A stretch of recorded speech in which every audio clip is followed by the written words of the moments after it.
Welcome, everyone, to the first edition of the Silver Network podcast. Now, this would probably be a pretty brief one, and it's going up on probably a weird day, considering I didn't get this recorded as early as I would have liked. But regardless, we're going to be taking a look at the whole Solgaleo Nebby arc of the Pokémon Sun and Moon anime. So, this one is probably going to be a bit more brief, mostly because my opinions of the arc are largely the same as what I said back in the last video.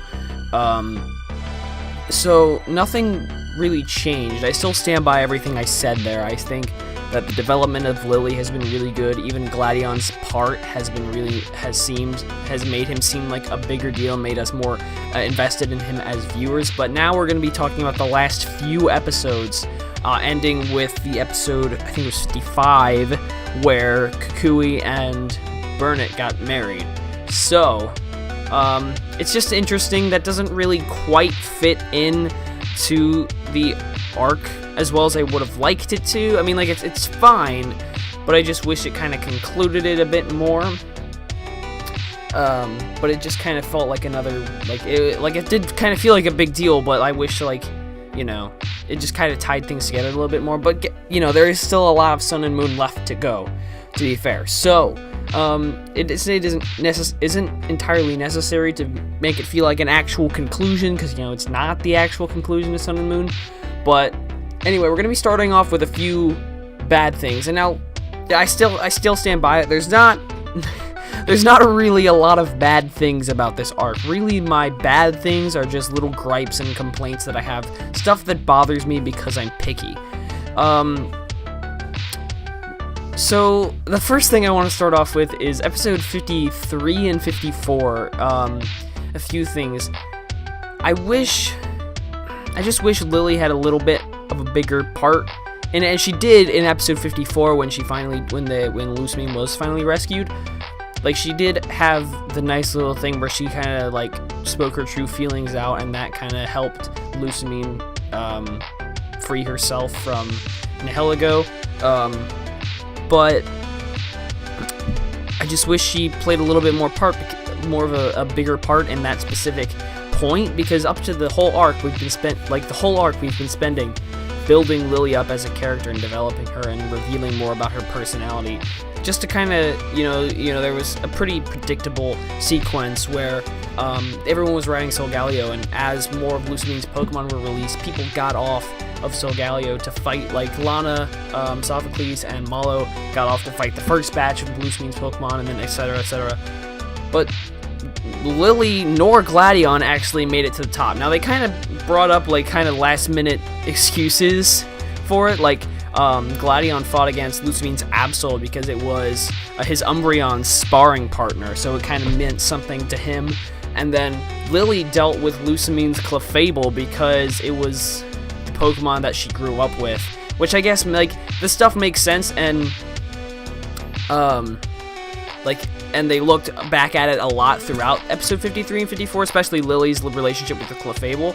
But I wish that if it was going to go this way, they had explained that relationship beforehand, or at least delved into it a little bit, because it kind of felt just like, Deus Ex Machina, basically, or whatever this version of it would be. It was just kind of a random excuse to send Ash to the top. And, I don't have anything to really complain about that, because Ash, theoretically, is the best battler out of all of them. I don't know, it just seemed a little off to me that Lillie didn't, or Gladion didn't go to the top. That's just my bad, or that's just, my opinion, something I'm picky about. Another thing that I'm a little bit picky about is because Ash went to the top, it feels kind of bland or empty, because Ash doesn't really have any relationship with Lusamine, so it was just kind of he was like, Lillie's mom, what are you doing? Why would you do that? Why are you, come back, Lillie really misses you. And that's about it, because he didn't even know her name. He didn't even call her, he just called her Lillie's mom. Okay! That's cool, I guess. So I wish Ash had, a little more of an actual reason to go to the top with Lusamine. But other than that, because it just feels kind of empty, because Ash doesn't really have any relationship with her, and he was, calling her Lillie's mom the entire time. So, but I don't know, it was fun to see, Ash's Pokemon team up with the others in the group. Stuff like that. Of course, I think everything with the actual Ultra Space was done really well, and it was made, like, the whole environment of the actual, setting felt really, like, distant. Like, it felt really, like, like it was the unknown, like something that you weren't familiar with, and it felt like something that you could, lose yourself in or whatever, kind of get, like if you were to fall off one of those platforms, like, oh, what happened, stuff like that. Like, there's a lot of uncertainty held in just the environment itself, and that was really well done in my opinion. It also addresses like the little totem aura that the Pokemon have, which is really cool. And it also keeps them alive as long as in battle, or capable to battle, as long as Lusamine is still fused with Nihilego, who has the totem power. So I think that was pretty cool, but in case you haven't noticed, I moved on to the good stuff. That was pretty much all the bad things I can say about it, until maybe I come up with something else. But I don't know, everything was up from the climax of this was really, really well done. It felt really, really big, and after, everyone kind of gave up on fighting and went up to join Ash at the top, that's when it really started to get really good, because that's when Lillie was able to communicate her feelings to Lusamine, fused with the Ultra Beast. Ash got to use this badass move, 10 million volt Thunderbolt, or whatever it's called. Holy crap. I wish, like I said, there's a lot of things that go unexplained, and the way that Ash's Electrium Z turns into the what is that? Pikachunium Z. It's not Pikachunium, it's Pikachunium. That's great stuff. The way that it changes doesn't make sense and goes unexplained.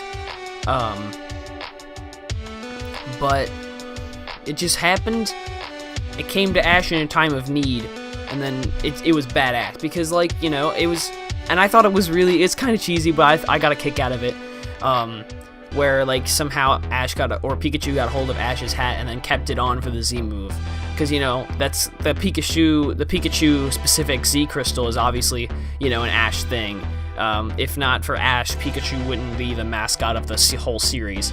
So it's all reference to Ash, and then having Ash's hat on for the Z move was I got a kick out of it. It was kind of cheesy, but I got a kick out of it.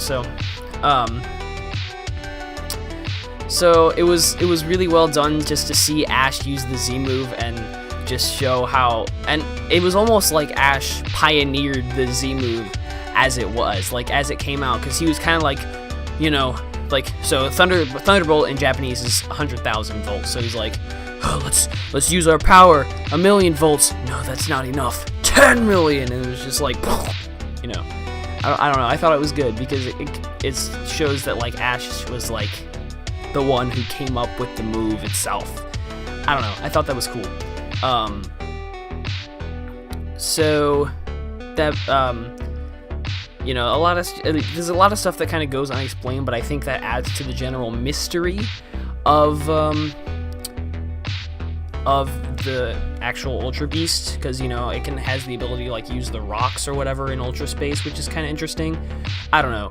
There's a lot of stuff that is really mysterious about the Ultra Beast, and I think that was good that they kept a lot of things unexplained. Like, I'll complain about it, but it was kind of good because it added to the general, like, aura that the Ultra Beasts have in the whole Pokemon series.